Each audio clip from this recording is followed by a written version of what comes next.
I'm a 30-year-old woman, and I have a sister named Reagan who's 2 years older than me. Growing up, Reagan lived for the title of first. First to ride a bike, first to get a phone, first to wear makeup, first to have a boyfriend, first to go to college, first to go to college, first to move out. She made sure everyone knew about it. Even when no one asked, she'd bring it up like she was running some invisible race where only she knew the rules. When I got into the same university as her just 2 years later, and for a completely different major, she didn't congratulate me. She didn't even pretend to be happy. Instead, she locked herself in her room at our parents' house the entire weekend and refused to come downstairs. I heard from a mutual friend later that Reagan said I was following her around like a shadow. I let it go. I thought maybe it was just stress or insecurity or typical older sibling nonsense, but it didn't stop. If anything, it got worse. When I moved out a year after graduating, I found a small beat-up apartment 5 miles from where she lived. It was cheap and I was just starting out.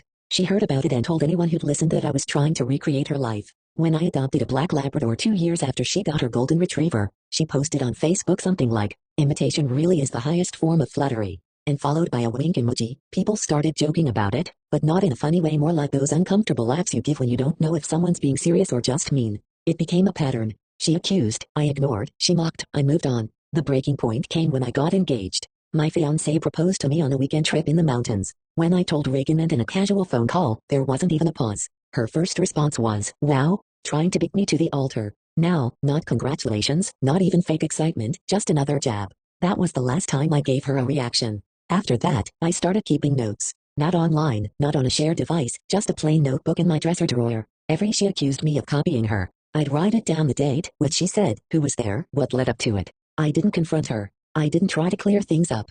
I just stopped sharing. No more family group chats, updates, no social media posts. I stopped tagging anyone. If someone asked me what I was doing, I kept it vague, just working or same old. But behind the scenes, I was building my own life without her knowing a single thing about it. I planned a small wedding overseas. Not the kind of Instagram spectacle she would have posted about for 6 months in advance. Just a quiet ceremony in a place my husband and I loved. Only 20 people were invited. No, none of them Reagan. My parents came, and I told them plainly not to tell her where or when it was happening. They didn't argue. Reagan found out after the wedding when she saw our mom's screensaver change to a photo of us standing barefoot in the sand with matching flower crowns. She told our cousin I was sneaky and trying to one-up her without including her. 6 weeks after that, she got engaged to a guy she met at a New Year's party. It was so fast that even our parents were confused, but Reagan claimed they were soulmates and that they'd known from the beginning. She set the date for exactly 11 months after mine. I didn't care. I'd stopped comparing a long time ago. I had a job I loved, a husband who actually liked being around me, and a home that felt like mine. I didn't decorate it based on Pinterest boards or to impress visitors. I just filled it with things that made me feel calm. I didn't need to announce every move I made to get a reaction out of her. But Ryan wasn't done. She started telling people I was jealous of her, that I rushed into marriage just to beat her, that I copied her down to the details, even claimed I chose my dog's name because it sounded similar to hers. It was insane. I hadn't spoken to her in over a year. At this point, I blocked her on everything, phone, socials, even email. She had no access to my life at all. But somehow, she still managed to make it about herself. Then came the baby race. I found out I was pregnant a few months after our first anniversary. We told our parents privately and asked them not to share it with anyone. Yet, they respected that. Reagan found out only when I didn't show up to a family brunch, because I was in the first trimester and sick nonstop. 2 weeks later, she announced her own pregnancy on her Instagram with a long caption about beating toxic people to the punch and taking back what was copied. At that point, even people who usually took her side started raising eyebrows. My aunt called my mom just to ask if Ray was okay. But still, I said nothing. I had no interest in turning this into a contest. I just focused on getting things ready for my baby. And that's when I got the idea. If she wanted everyone to compare our lives so badly, maybe it was time they had something real to look at. No accusations, no drama, no speeches, just the truth side by side. Let them look. Let them see. Reagan noticed the silence fast. She wasn't used to not being the center of attention, especially mine. For years, she thrived on my reactions. When those stopped, she panicked. Out of nowhere, she sent me a long text talking about how we used to be close, and how we should start fresh. I didn't reply. I didn't block her. She was already blocked on everything, but I also didn't open the door again. That window had been closed for a long time. A week later, I got a message from my best friend Fiona with a screenshot. It was a Pinterest board Reen had created titled Kitchen Dreams. It was an exact copy of one I had made months ago while designing our kitchen renovation. Same layout, same tile pattern, same brass fixtures, even the brand of stove I'd circled in my private notes. I hadn't posted anything about it publicly, so there was no reason she would have seen it unless she had searched my profile when it was still public and recreated it detail by detail. I told Fiona not to say anything, just save it. We had a folder now casually labeled Echoes, where she and a couple of close friends dropped screenshots. We didn't talk about it. We just documented. When I was about 5 months pregnant, I created a private message thread for my dad, stepmother, Fiona, and one other close friend to share a few baby updates. I didn't want to make a big deal about anything, but I sent them a picture of our nursery progress and a baby name we chosen. Nothing public, nothing forwarded. My stepmother responded with a heart emoji. That was the whole exchange. 3 weeks later, Reagan posted a photo of herself and her fiancé holding a chalkboard sign. We've decided, baby coming soon. She wasn't pregnant. The caption made that clear, but she made sure to say they had just decided to try, and were so excited to start this new chapter. The timing wasn't lost on anyone. That was the moment I went fully offline. I told everyone close to me not to send her anything. No pictures, no casual mentions, no hints. If she wanted to know what I was doing, she'd have to guess because I wasn't giving her anything else to copy. Then came my baby shower. It was a quiet gathering, just a few close friends at a little tea room near where we lived. I had ordered a maternity dress online, a soft blue wrap style with embroidered flowers near the hem. I had sent a screenshot of it to my best friend while deciding between two options. I never posted it, didn't even leave a review. At the next family dinner, 2 weeks after the shower, Reagan showed up wearing the exact same dress. Same fit, same floral embroidery, same shoes I had worn to the shower, down to the brand. Nobody said anything directly, but I watched my dad glance at my stepmother with a confused expression. The table felt tense in a way I'd never seen before. Even Reagan's fiancé seemed uncomfortable. I didn't say a word, just helped myself to dessert, made light conversation, and left early. While I was on maternity leave, I started a small side business selling handmade nursery decorations. It was just something to keep my hands busy during the long newborn nights. I didn't announce it anywhere except to a few people in a group text. I made little things mobile, wall hangings, personalized name signs, and listed them on a quiet Etsy shop under a brand name I hadn't used before. 3 months in, Fiona forwarded me another Instagram post from Reagan. She had launched her own children's decor line. The product photos looked eerily similar to mine. She'd even used a website builder template that matched mine almost exactly. The product names were the same style. She followed the same packaging color scheme I'd chosen. It wasn't just similar, it was mirrored.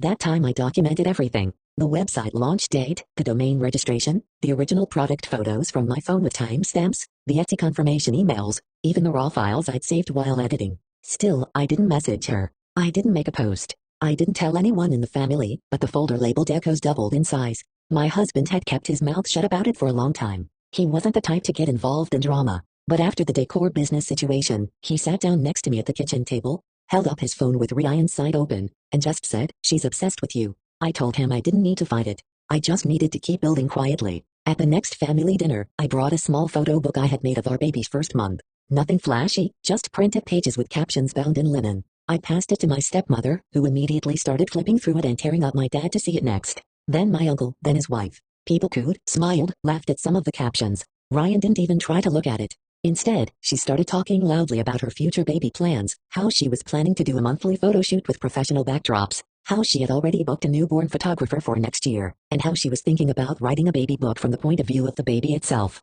Nobody asked her to stop. Nobody argued, but nobody matched her energy either. They had already seen what real looked like. My daughter turned 1 in early spring, and we kept it simple: a picnic at a park with close friends, some family, and a few toddlers from our building. We laid out blankets, brought sandwiches, fruit, and a small homemade vanilla sheet cake I had baked the night before. I tied a soft pink ribbon in her hair and printed out a few baby photos to hang from the trees. Nothing extravagant, just warm, happy, and real. Half an hour in, Reagan showed up. No text, no call. She hadn't been invited. She walked straight up to the picnic blanket wearing a pale blush maxi dress identical in shade, and cut to the one I had worn at my wedding. My husband spotted her first, blinked, then looked at me. Fiona glanced at the dress, then at Reagan, then just shook her head. No one said anything, but everyone noticed. Nobody said anything, but everyone saw it. She approached the picnic blanket with that exaggeratedly delicate walk, as if she were stepping onto an improvised runway. And for a second, even the wind seemed to stop just to not ruin the scenes she had planned. The dress was practically identical to the one I wore at my wedding. Same light fabric, same discreet blush tone, same fluidity and movement. The difference was that on me it had been intimate. On Reagan, it was a copy shouted out loud. She gave a forced smile, a high too embellished for someone who hadn't even been invited. My husband looked at me again, just with raised eyebrows. He didn't need to say anything. Fiona squeezed my hand discreetly, and my daughter was playing with dried leaves on the ground, completely oblivious to the theater. "What a cute place," said Reagan, looking around as if she were evaluating the setting of a catalog. I was nearby and decided to stop by. Like, nobody just stops by a park closed for private events with named invitations. Nobody appears by chance wearing exactly the dress you wore on one of the most important days of your life. But I didn't fall for it. I just smiled politely and said, "What a coincidence. That dress is quite special to me." She blushed for a moment, pretended she didn't understand. "Really? Oh, I bought it online. It was on sale. Super basic. I didn't respond. I went back to cutting strawberries. I continued preparing small plates for the children. She stood there standing, looking like someone waiting for a spotlight to turn on, but it didn't come. Nobody invited her to sit. Nobody moved. The silence wasn't uncomfortable for me, but for her, it was unbearable. Well, I brought a little present, she said, taking a bag that even matched the dress inside a teddy bear with my daughter's name written wrong. On purpose. How kind, I replied, picking up the bear with my fingertips and discreetly setting it aside. She's so beautiful, Reagan said, crouching down to my daughter's height. It's going to be hard for her not to copy mommy, right? The provocation came as a whisper laced with venom, but I already had antibodies. I hope she'll be free, I replied, looking into her eyes for the first time. There for the first time, she blinked before I did. And then I understood. She hadn't come to see my daughter, nor to celebrate anything. She came to invade, mark territory, remind me that she was still watching, that she was still trying to compete for something I no longer even disputed. At that moment, as I watched her, smiling forcefully, trying to make conversation with people who politely diverted but with visible discomfort, something inside me clicked into place. I had spent years thinking that ignoring was enough, that I just had to close the curtains of my life and that's it. She would stop looking through the window. But Reagan wasn't just a competitive sister. She was someone who lived in the shadow of her own delusions. And the more silence I made, the more desperate she became for control. But now it wasn't just about me anymore. Now I had a daughter, and I refused to let my daughter grow up surrounded by this kind of energy. I stood up calmly. I went to my husband. I whispered in his ear, "Can we end earlier?" He didn't hesitate. Of course, now, we did it as if it were part of the plan. We started packing things up. The party was almost over anyway, but everyone understood. The conversations ended naturally. The guests said goodbye, left sincere kisses and hugs. Fiona came up to me and murmured, "Want me to say something to her?" No, she'll understand on her own or not. But I don't take care of that anymore. And with my daughter in my arms and my heart firm, I left the park without drama, without a scene, but with the absolute certainty that this would be the last time Reagan would cross a line without a response. This time it wouldn't be just silence anymore. Now it would be distance and protection. The party ended early, but what really ended that day was my patience. For years, I prided myself on my self-control, on silence, on letting Reagan shout alone, compete alone, run alone on the track she herself invented. I thought that put me above the game. But that night, as I bathed my daughter and untangled the fine strands of her hair, I realized it wasn't about me anymore. She couldn't yet speak in complete sentences, but she already understood when something was strange. She already noticed the sideways glances, the uncomfortable presences. She deserved to grow up free, and that included being free from the shadow of someone who never accepted seeing me happy on my own. The next day, I sat with my husband, and for the first time said out loud what I had been avoiding for a long time. I'm not going to ignore it anymore. I'm going to protect what we have with whatever is necessary. I started with the basics. Changed old passwords, deleted accounts that were still public, reviewed who had access to my personal email and my old number. I created a new group with only 5 trusted contacts, all informed. Nothing involving my life can leak to Reagan. No photo, no phrase, not even a mention.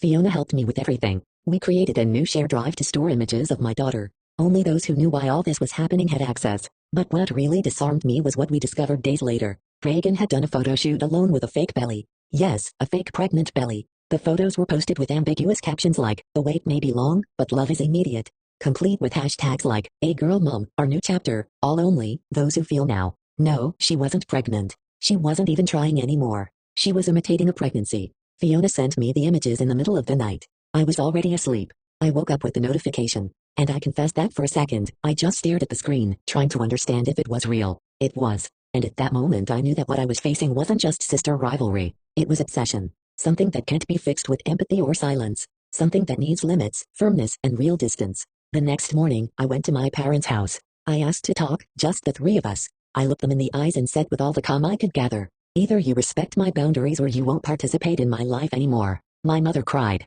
My father tried to justify. They talked about the love between sisters, the phases, how Reagan always had this difficult temperament. But I wasn't there to hear explanations. I was there to establish a boundary. She invaded her granddaughter's birthday with a wedding dress. She took fake pregnancy photos without being pregnant. This isn't sister stuff anymore. This is unbalanced. And if I don't put an end to this now, the next to suffer will be my daughter. My father went silent. My mother, still crying, just nodded. I'm not asking you to cut ties with her. But if she asks something about me, about my daughter, about where we are, what we do, you have 2 options. Lie or refuse to answer. Any other attitude will force me to distance myself from you, too. For the first time, I felt they heard me not as a daughter, but as a woman, as a mother, and as someone who, after years of patience, finally decided to put herself first. I left their house feeling lighter. Not because the problem was solved, but because for the first time, it was named and delimited. And from there, everything would change. Not for Reagan, but for me. After that conversation with my parents, I spent days with a strange calmness. That calm that comes not when everything is resolved, but when you finally stop pretending you don't see the problem. I knew Reagan wouldn't stop.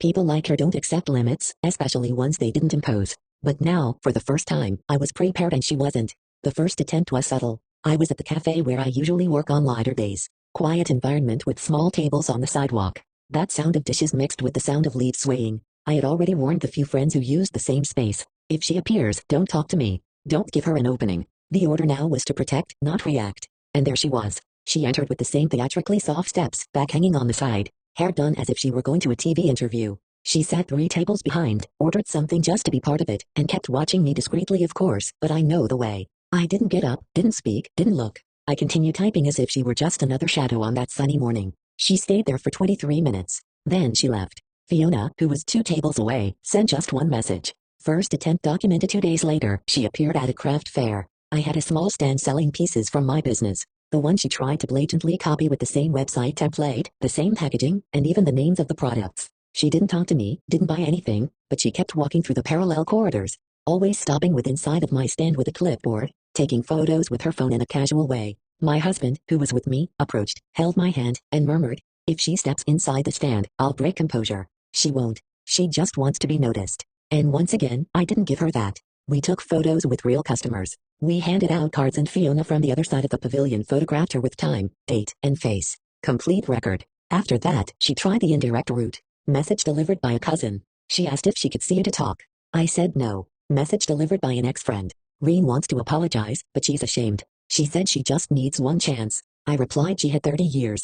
Gradually, people began to notice not just her discomfort with my silence, but the imbalance. "Did you see what she posted yesterday?" A college colleague asked me. No, a video with the caption, "Silence is also a form of violence." Think it was for you. I don't know. I don't care. Another friend commented, "Funny how she's always talking about her envious sister, and never shows a picture of you 2 together. It seems the envious sister only exists in her head." And gradually the audience emptied. The jokes lost their humor. The posts became noise. The indirect comments no longer had echo. Because for a spectacle to exist, you need an audience. And Reagan, for the first time, was acting alone on stage, without an audience, without applause, just with her own obsession echoing off the empty walls. And me, I watched it all with a mixture of sadness and relief. Sadness, seeing what she had become. Relief, knowing that I had finally left the game. It wasn't escape, it was clarity. And with each new step she took trying to force her presence in my life, I understood more. The problem was never me imitating Reagan. The problem was always that she didn't know how to be someone without imitating me. Sometimes the recognition we expect for years comes from where we least expect it. And when it arrives, it doesn't bring euphoria nor revenge. It brings a different kind of silence, a silence of relief. It happened at a Sunday lunch. One of those family gatherings I used to avoid, but which I decided to attend after much insistence from my stepmother. Reagan, according to my mother, wouldn't come because she was emotionally tired. The old excuse she always used when she wanted attention without effort. I went, not out of curiosity. I went because for the first time in a long time, I wasn't afraid of her presence or absence. I was whole. I arrived with my daughter in my arms, my husband by my side, and a simple orange cake in my hand. No production, no announcement, no performance. It was only when my uncle approached, pulled up a chair beside me, and said quietly, "Can I tell you something?" that I felt something was different. He placed his interlaced hands on the table and without beating around the bush said, "I never realized how hard Reen was on you. But now we understand." I stayed quiet, waiting. We laughed at the things she said. Thought it was exaggeration, sister's mischief. But seeing everything that happened, everything she's been doing, it's as if someone had removed a blindfold from her eyes. He paused. She copies you, stalks you, and still tries to invert everything to seem like the victim. I feel terrible for not having seen it before. I nodded, but didn't respond immediately. Because it wasn't the first time someone had told me this in recent weeks. A cousin sent me a message after seeing Reagan's fake pregnancy photo shoot. A colleague of my father's commented that he found the whole situation disturbing. And even my grandmother at breakfast the day before looked at me with teary eyes and murmured, "What she does to you, it's not from God, my child." But hearing that face to face at that simple lunch caught me off guard. Because for so many years, all I wanted was to be believed, to be defended, to be seen. And now that I was finally being seen, I just felt tired, not grateful, not vindicated, just exhausted. "Thank you for saying that," I murmured to my uncle. "Really? But you know, I don't want my life to be a response to what she does anymore. Not for better, not for worse." He nodded with a guilty look and then said, "You're right. And no matter how much she still tries, we see who you are, and that changes everything." I smiled, a smile without teeth, but sincere. After lunch, I went to the backyard, sat in the hammock with my daughter sleeping on my chest, and watched the trees swaying slowly. And for the first time, I thought out loud, why do I still let this hurt? The answer came on its own. Because even when freeing yourself, some wounds take time to heal. It was no longer about Reagan being in my life. She wasn't anymore. But the damage from years of being disbelieved, ridiculed, mocked doesn't disappear just because people understood. I still find myself doubting myself when I like the same color she liked. I still hesitate before buying something that might remind of an idea she already used. I still feel tainted when someone compliments something that somehow might seem similar to her style. And that's what hurts the most because it's not enough to cut the bond. The chain still leaves a mark on the wrist. And if we don't take care, it becomes guilt that doesn't belong to us. But there, with my daughter breathing deeply in my lap, with the smell of grass and cake in the air, I decided I will heal. Not to prove anything, but so my daughter never grows up thinking that loving someone means chasing approval. From then on, I started writing again, not in a hidden notebook like before, but for myself, for my story, to give back to myself the parts that Reagan tried to swallow. And when I got up from that hammock, I knew the next step wasn't to distance Reagan. The next step was to get closer to myself. My daughter was almost 2 years old when she pointed to an old photo and asked with that curious and innocent way that only a child has, "Mommy, who's that lady from the strange party?" The photo was one of the few that remained of me still pregnant. I was smiling, wearing that light blue dress, surrounded by friends at my baby shower. And there, in a corner of the image, barely framed, appeared Reagan, face turned to the side, harsh expression, and the same dress, copied, sewn with provocation. I swallowed hard. I looked at my daughter and for the first time allowed myself to answer without bitterness. That lady was someone who wanted very much to appear in the photos, even when the party wasn't hers. She widened her little eyes, confused. Why? I smiled calmly. Because sometimes, sweetie, there are people who haven't yet learned to shine on their own. And when that happens, they try to take other shine, as if it were theirs. Like taking a toy without asking. Exactly like that, she thought for a second, then changed the subject as only children can. But I stayed there, holding the image in my hands, thinking about how many versions of the story I carried in silence. How many times I preferred to disappear from photos just to avoid confrontation. How many times I gave up speaking to not seem bitter, to not be the sister who complains. But my daughter was growing up, and with her, my responsibility grew not to pass on what I had swallowed my entire life. The legacy I wanted to leave her wasn't made of beautiful dresses or walls decorated with good taste. It was made of examples, of dignity, of boundaries, of truth. The following week, I set aside time for myself. I took everything that was in that folder called Echoes. The screenshots, the prints, the records, and I deleted them one by one without anger, without rush. Not because I had forgotten what she did, but because I was no longer that Reagan stayed in the past stuck in her repetitions in the cycle she created and never managed to break. I did not. I was creating something new, my own line, my own rituals, my rhythm, my peace. And now when my daughter calls me to play, when she chooses her own clothes, when she shows me the drawing made just by her, I don't just see a child. I see freedom. Freedom that I needed to conquer with silence, pain, and firmness. And I know she will grow up hearing, you can be whoever you want. You don't need to compete with anyone. You're not here to please those who want to be you. You're here to be happy in your own way. In the end, Reagan tried to erase me by copying everything I did. But what she never understood is that my strength was never in things, nor in events, nor in clothes, nor in photos. My strength was always in not needing anyone's approval to exist. And now every time I look at my daughter running barefoot in the yard with her hair tied in the crooked way she did herself, I know I broke the cycle. And if there's one thing I'll leave for her as inheritance, it's this. The freedom to not live as anyone's shadow.